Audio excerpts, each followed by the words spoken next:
हाँ तो बेटा मैं आपसे ये कह रही थी कि जो हम लोग द सूफी ट्रेडिशन पढ़ रहे हैं, तो इस ट्रेडिशन में हमने आपको थोड़ा सा इंट्रोडक्शन दिया कि सूफीज कौन थे, वेस्ट एशिया से आए थे। जब गोरी अटैक करता है इंडिया पे तो उसके साथ कुछ सूफी सेंट्स भी आए थे, जिसमें मोइनुद्दीन चिश्ती भी थे। तो वो यहाँ इंडिया में आकर के अपना एक चिश्ती सिलसिला शुरू कर दिया।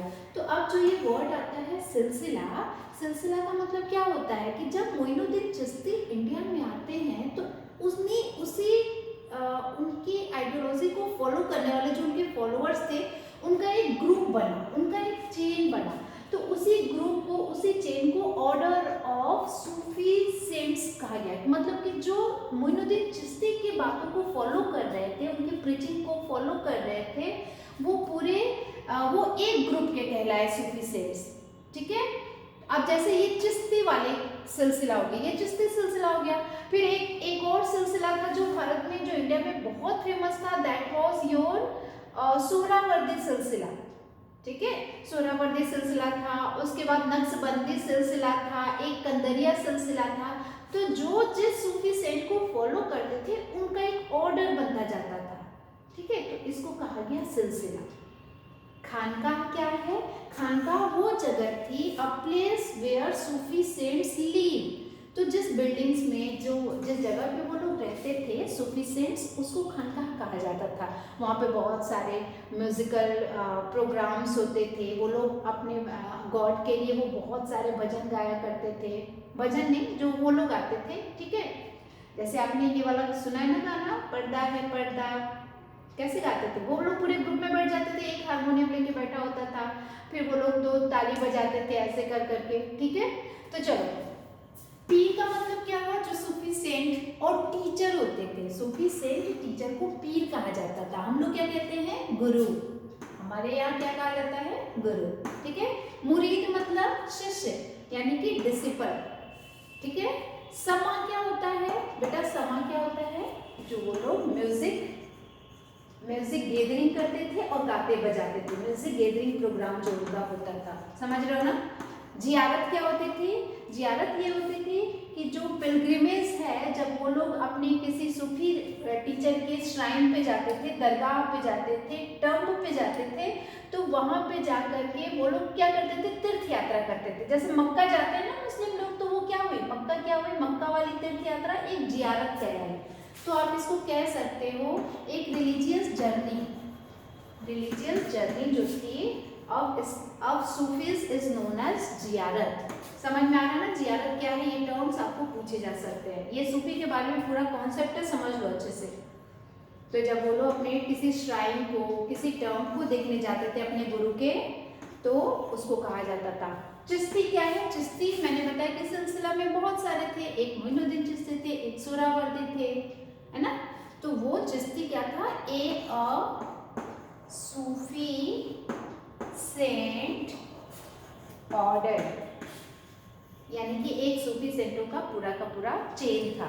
तो ये सारे टर्म्स थे। क्लियर हुआ ना? अब जो खानकाह था, ये जो खानकाह है, ये धीरे धीरे, मैंने बताया ना कि ये कैसे जगह पे थे जहाँ पे सूफी सेंट्स रहा करते थे। तो ये पूरा का पूरा उनका लर्निंग सेंटर, धीरे धीरे वो एक लर्निंग सेंटर बन गया। मतलब ये सूफी सेंट्स यहाँ पर आकर के बहुत कुछ सीखते थे।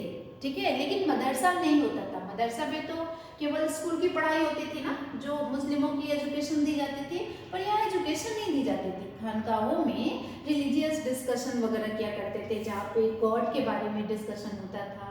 क्लियर हुआ ना? अब फिर क्या है? एक कवाली आता है। कवाली क्या होता है बेटा? ये भी लिख लो, ये आपका जो टर्म है कवाली। बेटा आर यू लिसनिंग में? आप मुझे सुन रहे हो? Yes ma'am. अगर मैं पूछूं कि कवाली क्या है तो आप क्या कहोगे? कि इनका जो म्यूजिकल सॉन्ग होता था, जो ये लोग गाते थे। ठीक है, हाँ, a musical form of Sufis is known as qawwali. तो ये म्यूजिकल फॉर्म ऑफ सूफी था। ठीक है, तो इस तरह से देखो सूफी समझना कितना आसान हो गया।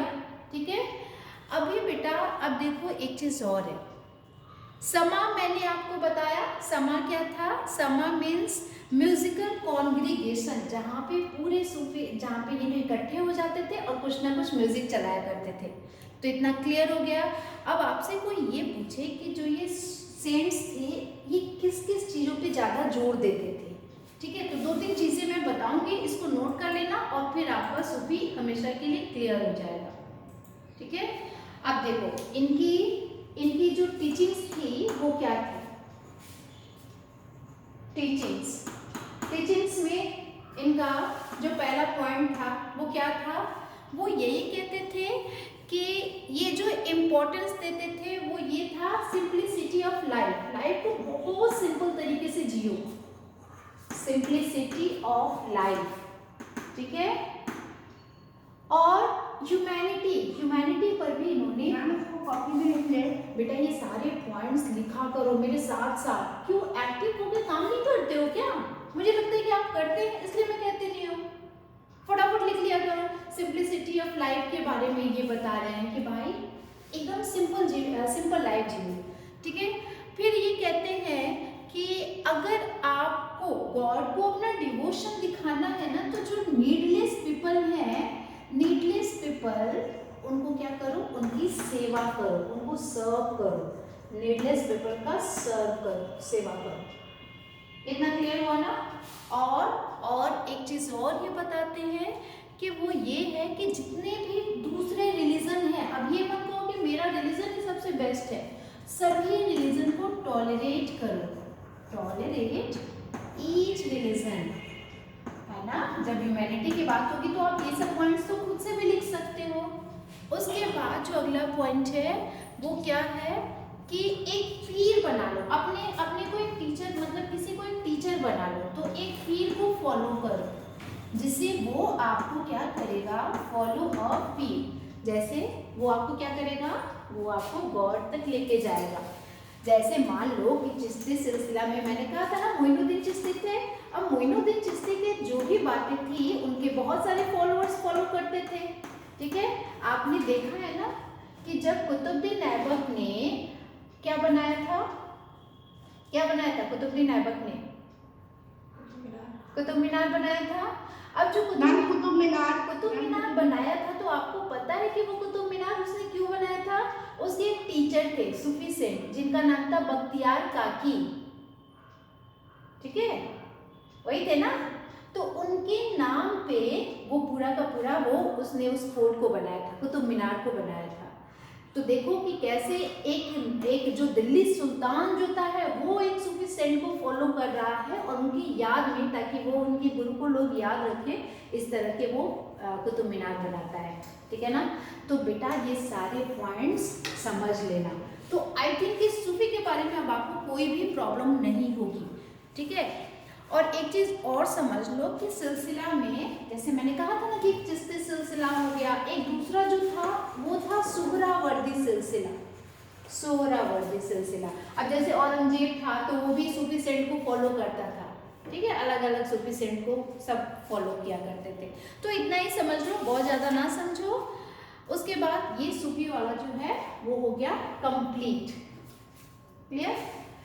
अब हम लोग क्या करते हैं, एक पढ़ेंगे हम लोग गुरु नानक को और बाकी जितने भी उसमें सेंट्स बचे हुए वो पढ़ेंगे आप खुद से, क्योंकि बाबा गुरु नानक का जो है उसमें भी कुछ टर्म्स हैं जो आपको क्लियर करना जरूरी है, समझ रहे हो ना। तो उसके बारे में हम लोग नेक्स्ट क्लास में। What is the last point? What is the last